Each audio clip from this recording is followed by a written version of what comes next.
తెలంగాణ అంటేనే పాట.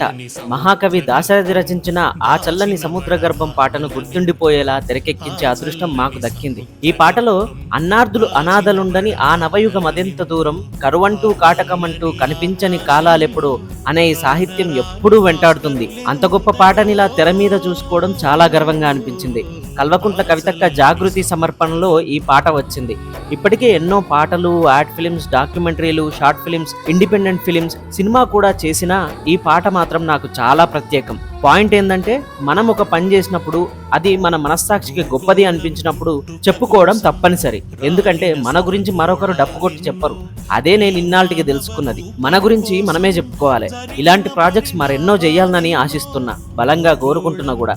ఇవి గతించిన కవిగాయకుల గురించి మాత్రమే కాదు, వాళ్ళు ఆశించిన సమాజం కోసం తరతరాలకు స్ఫూర్తిని నింపడానికి. ఈ పాట తెలంగాణ జాగృతి యూట్యూబ్ ఛానల్లో ఉంది, చూడండి.